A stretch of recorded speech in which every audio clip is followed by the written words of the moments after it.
El cerebro consciente. El concepto de campo neuronal y de su expansión e interacción con el espacio es la contraparte paradigmática científica de la conciencia de unidad. Quien se siente unido al todo en sus múltiples manifestaciones sabe que su cuerpo las contiene en tal forma que en su percepción del mundo no existe lo interno y lo externo como dos reinos independientes pero interconectados, ni tampoco el observador y lo observado como dos realidades separadas y dicotomizadas. Más bien, una es la realidad, y ésta no admite separaciones. El cuerpo orgánico es un modelo del cuerpo universal, y por tanto, en su funcionamiento está la clave para comprender el resto. Una célula está inmersa dentro de una matriz energética que la nutre y de la que forma parte indisoluble. Nada es azar para una célula, vista desde la perspectiva de la integridad corporal y de su cúspide, la conciencia. De la misma forma acontece con esta última, la que vislumbrada desde la perspectiva del cuerpo universal se constituye en célula indisolublemente ligada a otras conciencias, formando un todo colosalmente organizado. Sin embargo, desde la perspectiva de la célula individual o de la conciencia corporizada, el mundo se presenta como externo, caótico y desligado, en su fundamento, de una unidad orgánica rara vez expandida más allá de la frontera membranosa de la cobertura de la pared celular o de la piel humana. No es ausencia de verdadera unidad, sino solamente error de perspectiva que se corrige cabalmente cuando aparecen las primeras señales indicativas de una ausencia de azar. Por ello, es tan importante comprender a la matriz del todo como órgano del propio cuerpo y sentir a la conciencia y a la experiencia como manifestaciones de la totalidad en un presente infinito y atemporal. La conciencia, como la percepción, se fundamenta y sostiene en la existencia de patrones.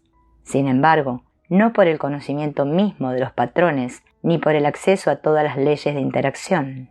Se cursa la vida, sino más bien para apoyarse en este conocimiento con el fin de trascenderlo y lograr así la pérdida de la ilusión de separación. Más allá de la unidad está el ser, que no puede explicarse con base en el todo, ni siquiera cuando se abandona el intento de considerarlo como emergente y se cae en el conocimiento de un mundo fuera de este mundo, en un Tao inefable. Porque la verdadera pregunta es la existencia de cualquier existencia, considerando la experiencia, a cualquier experiencia, como sinónimo de existencia.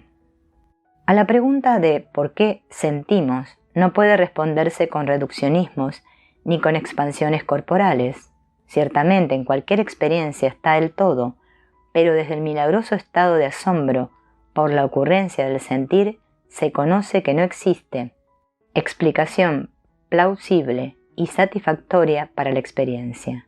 A tal estado bien podría denominársele pureza o, si se prefiere, encantamiento. Cualquier nombre resulta insuficiente para transmitir el milagro del experimentar desde un balcón vacío, para aprovechar aquí la afortunada frase de Yomi García Scott. Pero, más allá, el planteamiento de la interrogante guarda un misterio aún más profundo, porque solamente lo que logra trascender el sentir es el único capaz de vislumbrar su existencia. Así, la pregunta acerca del origen del experimentar siempre se traslada hacia la interrogante acerca de la identidad de quien plantea la existencia de la manifestación, es decir, hacia el observador. ¿Quién es el observador? Cuando se incrementa la coherencia cerebral, se obtiene una alteración de la fuerza gravitacional. La comunicación directa también se logra cuando ocurre un incremento en la coherencia, puesto que estos incrementos equivalen, o por lo menos acercan, la actividad cerebral hacia la organización misma del espacio. Es concebible suponer que de fundamento existe un único observador.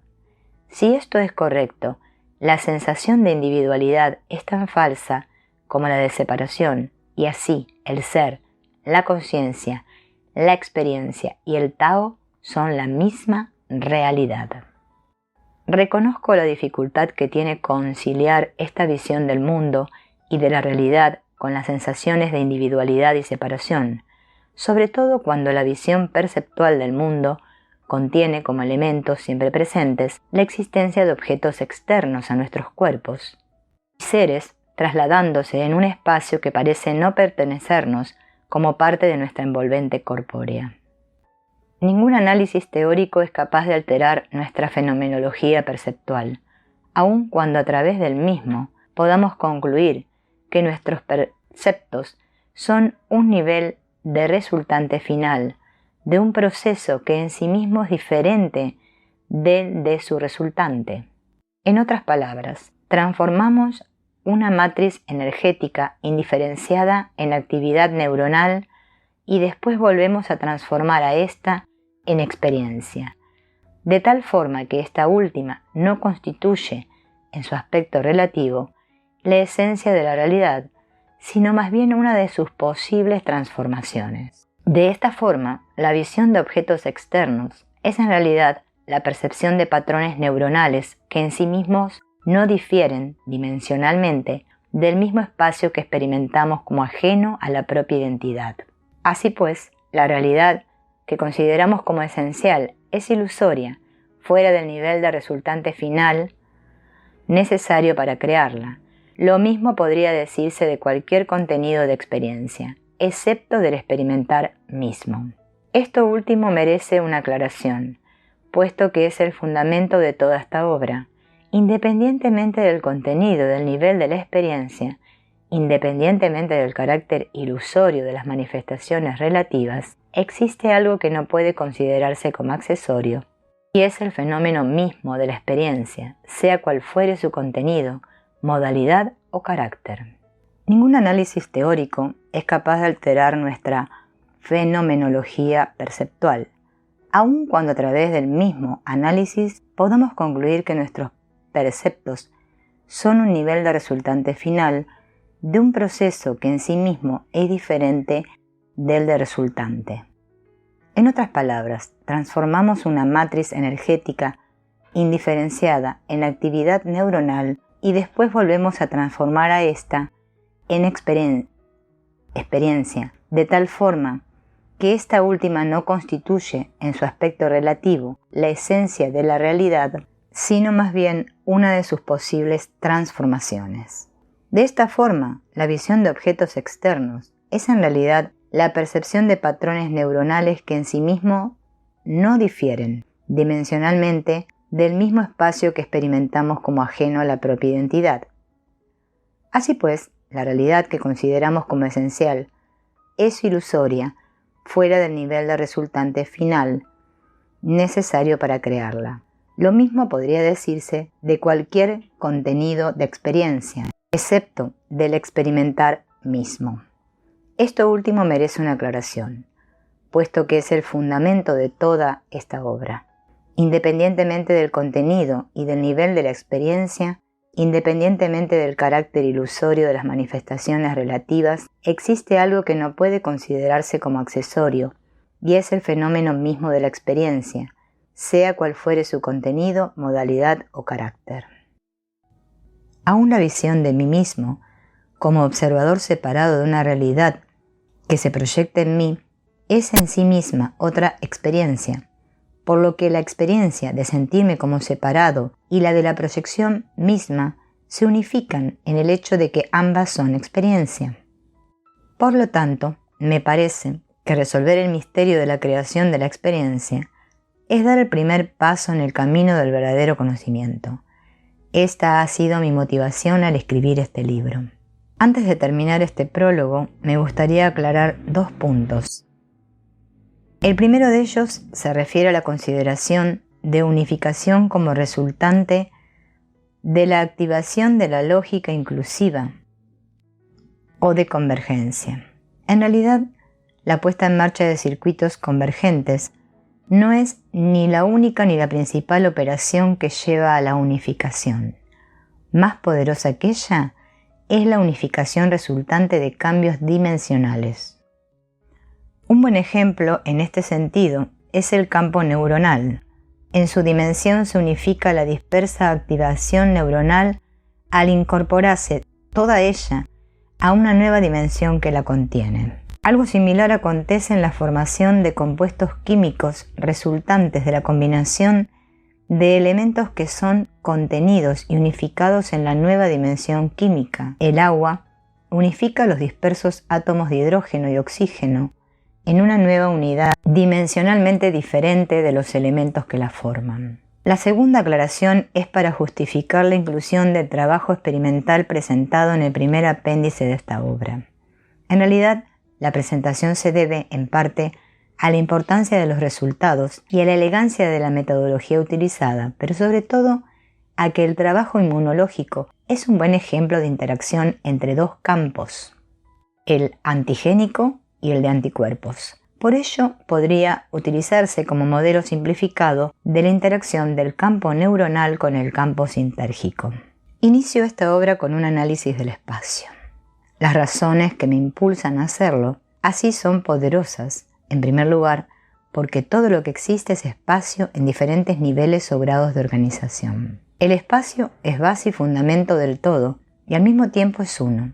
En segundo lugar, porque de un entendimiento profundo de las características del espacio, el tiempo y la materia se podrán comprender en su esencia. Bastaría con ofrecer las bases conceptuales adecuadas para permitir un entendimiento correcto de lo que denominamos tiempo, para que se justificara dedicar el primero y más importante capítulo de esta obra al espacio. De acuerdo con Gustavo Fernández, entender y sentir el tiempo es poseer la sabiduría. Puesto que el espacio se encuentra por detrás de la comprensión del tiempo, yo podría añadir que entender el espacio es poseer la clave de la sabiduría. Han existido muchos intentos por desentrañar el misterio del espacio. Kant, por ejemplo, consideraba el espacio como a priorístico y dado. Tanto el tiempo como el espacio eran, para él, las bases genéticamente establecidas sobre las cuales se construía el mundo fenomenológico. El concepto de espacio kantiano era de una abstracción impresionante por su pureza. Un argumento como el de considerar que quitando o destruyendo todo objeto material, toda entidad orgánica, todo lo que nos es dado por percepción o pensamiento, el espacio permanecería, permitió a Kant considerar a este último como fundamento indestructible de la realidad. Otros pensadores han ido más lejos en su entendimiento del espacio. Ouspensky, por ejemplo, hablaba de espacios de diferentes dimensiones. Mencionaba la existencia de espacios dentro de otros espacios, como peces en un estanque. Son memorables sus famosos análisis de universos de 1, 2, 3, 4 y 5 dimensiones, y su idea de que estos universos son así percibidos por entidades que se desarrollan al adquirir conciencia de la existencia de las mismas dimensiones. El análisis de Ouspensky indica que el espacio en sí mismo es multidimensional y que se manifiesta en forma diferente para quien posea la capacidad de verlo en sus diferentes dimensiones. Así, nosotros, seres tridimensionales, somos capaces de percibir y concebir al espacio como poseedor de 3 dimensiones. Una entidad tetradimensional incluiría en una sección de su universo a nuestro espacio, percibiendo el tiempo como dimensión espacial.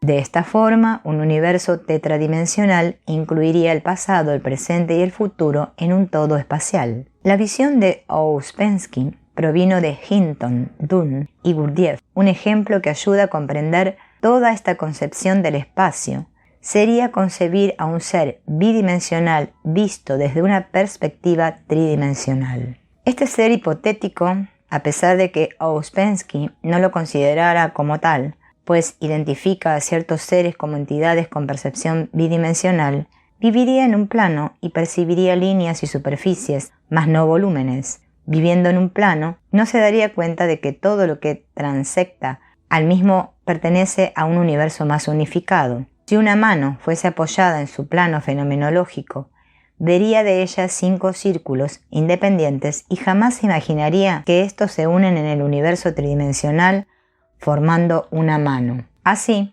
nosotros no vemos la unicidad del mundo tetradimensional y por tanto no somos capaces de percibir el origen común de entidades que fenomenológicamente vemos como independientes. Nuestro presente es una sección de un espacio tetradimensional de la misma forma que el plano en donde se apoyan los dedos es una sección de un espacio tridimensional. Es clara, en el pensamiento de Ouspensky y su escuela, la íntima relación que existe entre el tiempo y el espacio.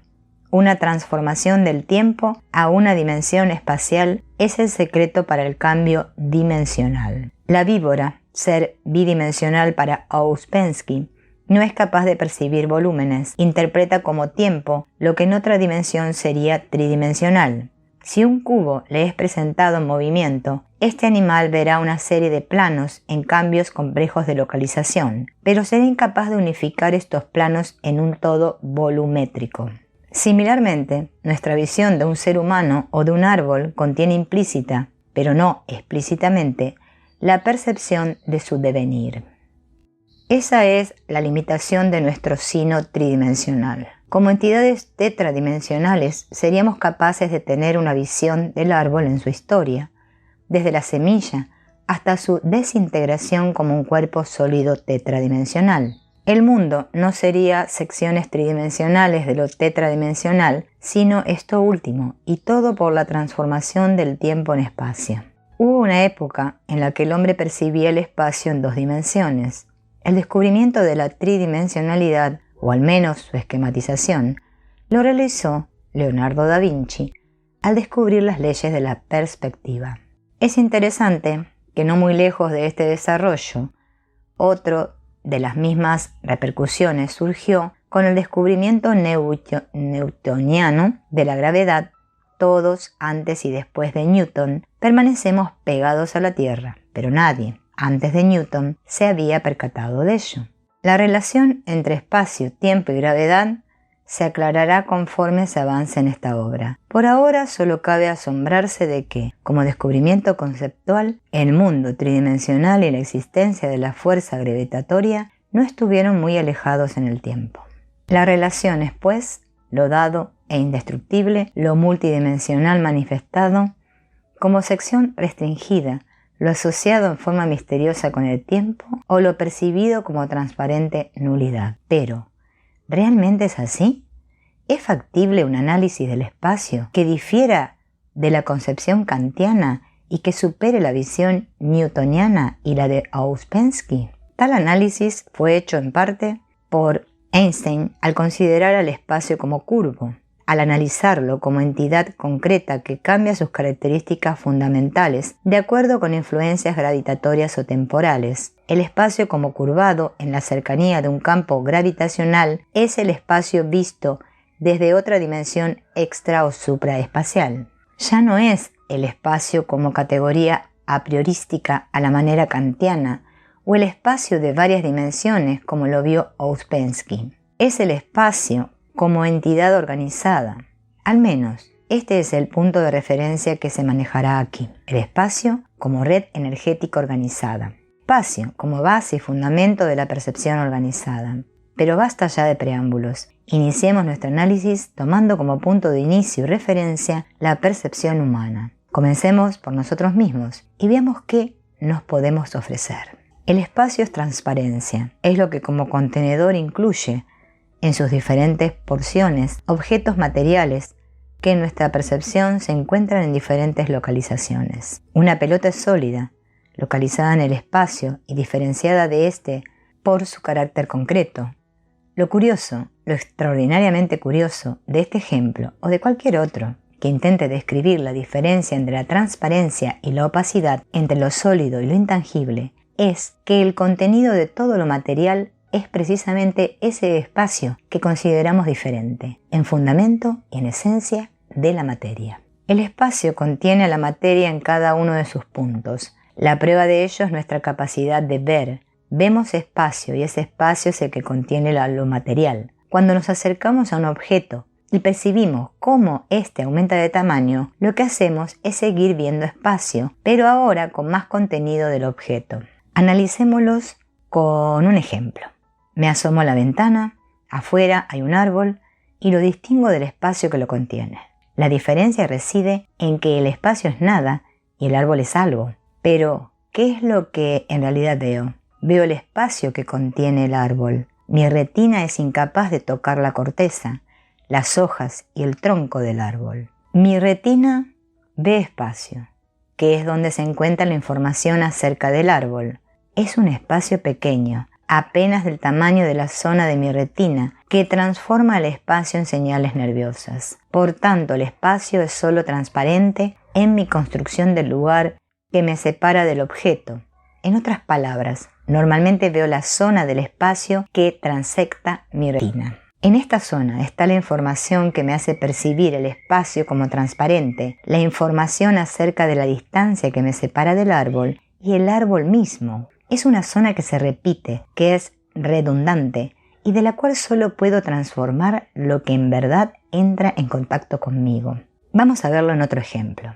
Estoy sentado en un jardín y un mosquito vuela cerca de mí. El punto del espacio que transecto cambia por el vuelo del mosquito y por ello soy capaz de ver a este insecto.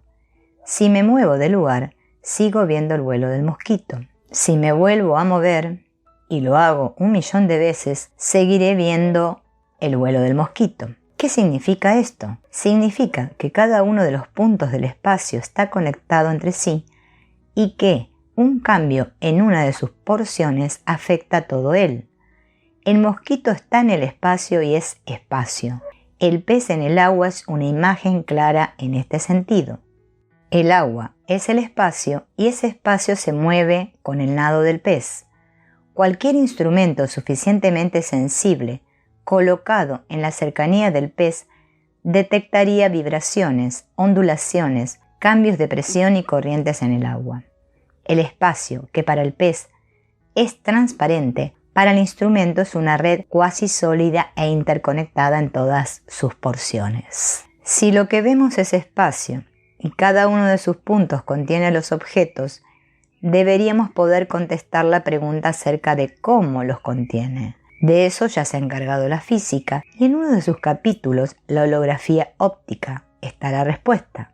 Como base de la técnica holográfica se encuentra el hecho de que la información visual acerca de un objeto está contenida en la magnitud y en las relaciones de fase de las ondas electromagnéticas que el objeto refleja. Esto es solo parcialmente cierto, puesto que la luz no es solamente ondas electromagnéticas, sino fotones ondas. Sin embargo, para nuestros fines es suficiente considerar la magnitud y las diferencias de fase de la luz reflejada por un objeto como fundamentales para la dinámica perceptual. Decía pues que la información acerca de un objeto tridimensional e iluminado está contenida en la magnitud y en las relaciones de fase de ondas.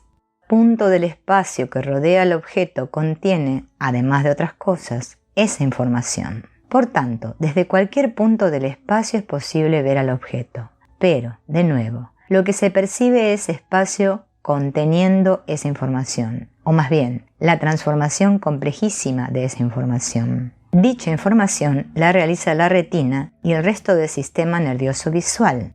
En otras obras, Psicofisiología del aprendizaje, Nuevos principios de psicología fisiológica y los fundamentos de la experiencia, ya he analizado esa transformación. Por lo tanto, no repetiré aquí los detalles de ella. Baste decir que, a través de millones de años de evolución, hemos desarrollado una serie de mecanismos neuronales, los cuales, aplicando una lógica algorítmica, decodifican la información contenida en cada punto del espacio y la transforman en un campo energético, el cual, interactuando con la organización del espacio, da como resultado la aparición de una imagen. Volviendo al espacio.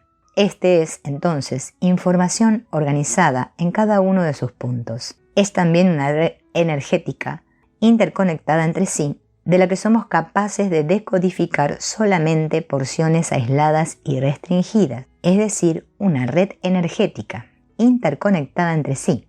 Nuestra incapacidad para ver todos los puntos del espacio en forma simultánea es solo carencia de mecanismo y falta de entrenamiento.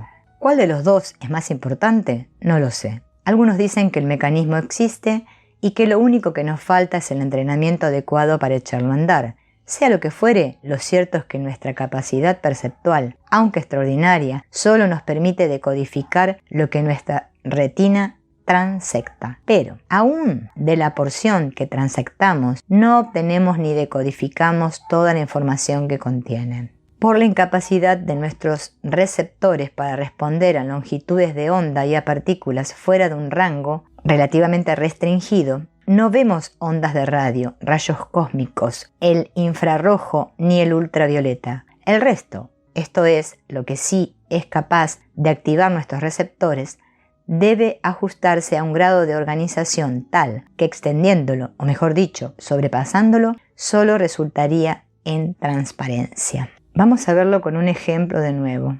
Para que se vea un árbol, la organización de la información espacial dada por éste debe ser adecuada para el mecanismo cerebral encargado de decodificarla. Si la complejidad de esta organización sobrepasa un límite, la imagen es caótica o no hay imagen. Un sujeto ciego de nacimiento por cataratas que, operado, vuelve a ser capaz de estimular sus receptores retinianos, percibe un caos absoluto. Aprendemos normalmente a decodificar la información organizada y de ahí construimos nuestras imágenes. Si transponemos todas estas consideraciones al espacio y a la materia, varias conclusiones se clarificarían. Por un lado, acerca de la transparencia del espacio y la opacidad de los objetos. Decíamos antes que somos incapaces de percibir y decodificar en forma simultánea a todo el espacio, que lo que usualmente hacemos es manejar solo la porción que transecta nuestra retina y que esta porción se transforma en visión de espacio transparente y percepción de objetos sólidos.